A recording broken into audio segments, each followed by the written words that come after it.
주님께서 여러분과 함께 요한이 전한 거룩한 복음입니다. 그때 예수님께서 니코데모에게 말씀하셨다.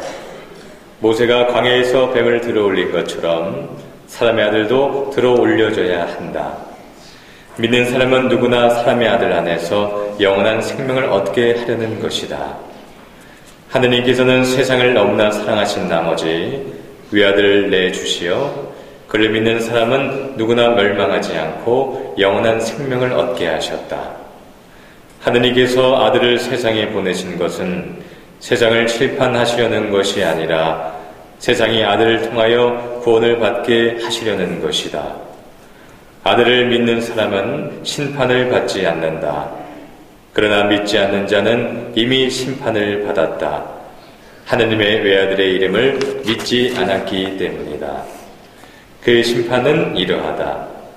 빛이 이 세상에 왔지만 사람들은 빛보다 어둠을 더 사랑하였다. 그들이 하는 일이 악하였기 때문이다. 악을 저지르는 자는 누구나 빛을 미워하고 빛으로 나아가지 않는다. 자기가 한 일이 드러나지 않게 하려는 것이다. 그러나 진리를 실천하는 이는 빛으로 나아간다. 자기가 한 일이 하느님 안에서 이루어졌음을 드러내려는 것이다. 주님의 말씀입니다.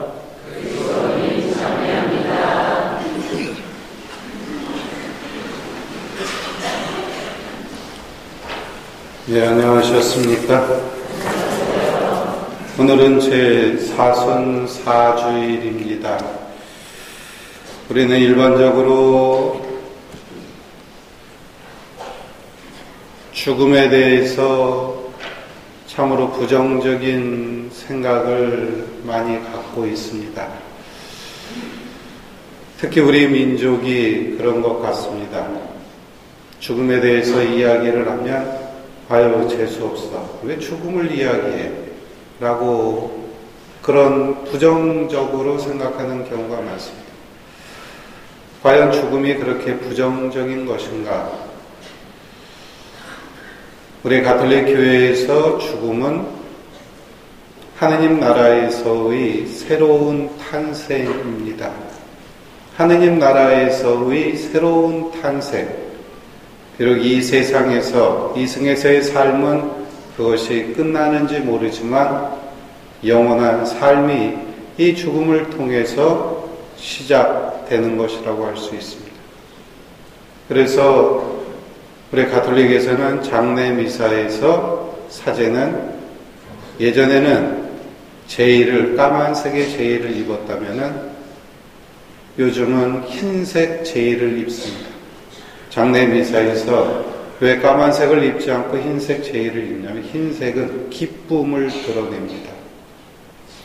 죽음이 기쁨이라는 것이죠.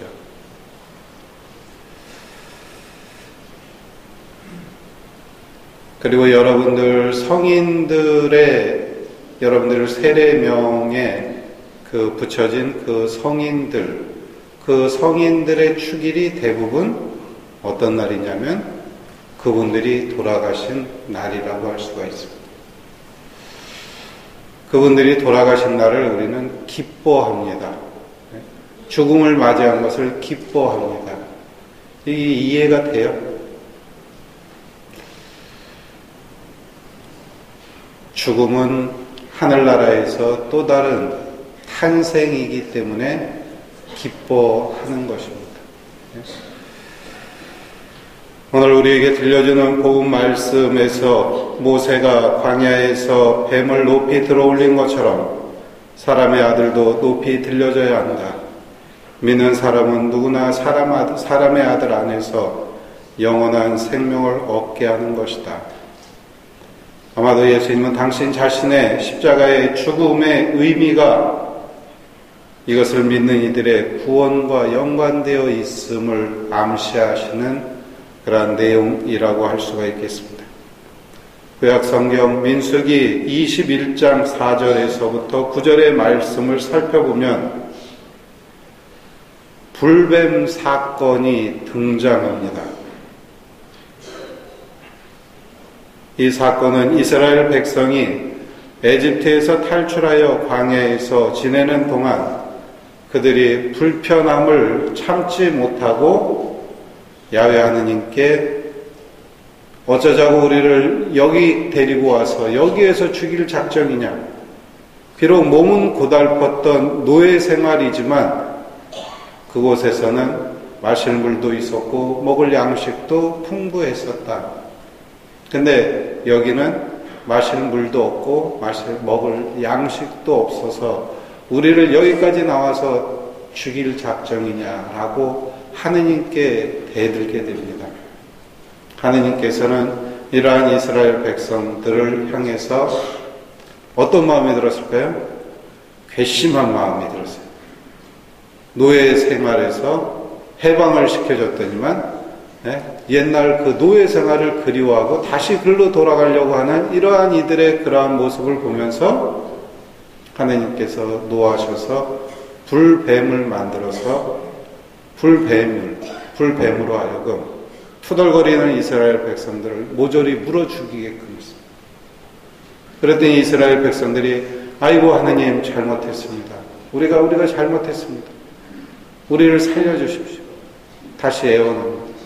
그래서 하느님께서는 애원하는 이스라엘 백성들을 불쌍히 여기사 이번에는 뱀에 물렸어도 죽지 않는 구리뱀을 높이 매달아서 그것을 바라보는 사람은 불뱀에 물려도 죽지 않고 살 수 있는, 구원받을 수 있는 그 길을 만들어 주셨습니다.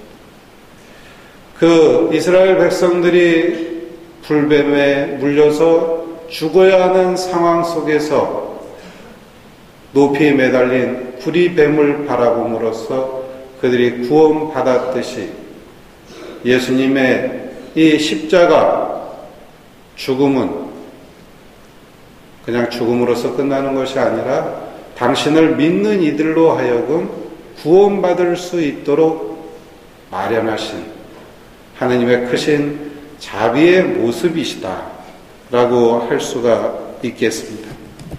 예수님 시대의 십자가는 하나의 형틀이었습니다. 그것도 그 시대의 가장 치욕적인 형벌 중에 하나인 그러한 형틀이었습니다. 정치적 반역이나 극악무도한 죄인들이 처벌받아야 하는 이 형틀로서 십자가에 높이 매달아 많은 이들이 볼 수 있도록 경고의 표시가 여기에는 담겨져 있었습니다. 그러나 예수님의 십자가 죽음 이후 이 십자가는 이제 더 이상 극악무도한 이들을 처형하는 그러한 형틀이 아니라 구원의 상징이 되었고 우리 그리스도교의 대표적인 상징물이 되었습니다. 어두운 밤에 높은 아파트 베란다에 나아가서 밤하늘을 쳐다봅니다. 과연 무엇이 보이는가? 물론 많은 것들이 보이겠지만 개신교의 붉은 십자가가 눈에 제일 많이 들어옵니다. 어느 외국인은 이것을 보고 붉은 조명이 환락가의 네온 사인을 연상하게 한다 라고 이렇게 폄하한 적도 있습니다. 이 십자가가 정말 우리의 구원을 위한 그러한 십자가가 되어야 할 텐데 그런 십자가가 제대로 그 역할을 하지 못하고 있습니다. 편협한 종교관과 잘못된 구원관이 이 십자가의 의미를 퇴색시키고 있지 않는가 반성해 볼 필요가 있겠습니다. 하느님은 외아들을 이 세상에 보내신 것은 세상을 단죄하시려는 것이 아니라 아들을 시켜 구원하시려는 것이다. 우리들은 세상 끝날이 오면 심판날이라고 생각을 합니다. 그러나 믿는 이들은 그 심판날이 또한 구원의 때라고 여겨야 합니다. 죄인들은 심판날을 두려워하겠지만 의인들은 그날이 바로 하느님 나라에 들어가는 구원의 날이기 때문입니다. 여기에서 우리는 하느님의 무한하신 사랑을 엿볼 수 있습니다. 세상의 어느 누가 자기 아들의 죽음까지 불사하며 세상을 구원하려 하겠습니까? 그러나 구약의 모세 시대에 광야에서 구리뱀이 높이 달렸던 것을 봄으로써 생명을 보존하게 해 주신 그 하느님의 자비와 용서의 모습이 이제는 당신의 외아들을 십자가 형틀에 높이 매달도록 허락하심으로써 거기에서 마지막 한 방울까지 흘리신 그 피로써 용서와 구원을 얻게 하신 하느님의 사랑은 그 어떤 사랑과도 비교할 수 없습니다. 사도 바울은 이 크신 하느님의 사랑에 대해서 이렇게 이야기합니다. 죄가 많은 곳에 하느님의 은총 또한 크다. 이러한 이야기를 잘못 오해하면 죄가 많은 곳에 하느님의 사랑이 크다면 죄를 더 많이 지어야 되겠다라고 생각할지도 모르지만 이미 우리가 지은 죄가 크다면 그 큰 죄를 덮고 용서하기 위해서는 하느님의 사랑이 더 커야만 그것을 온전히 덮어버릴 수 있다는 그러한 내용이라고 할 수가 있겠습니다. 오늘 우리에게 들려주는 복음의 말씀을 다시 한번 되새기면서 예수님의 구원의 십자가가 바로 나를 구원하는 그러한 구원의 상징이 될 수 있도록 함께 마음을 모아 기도합시다.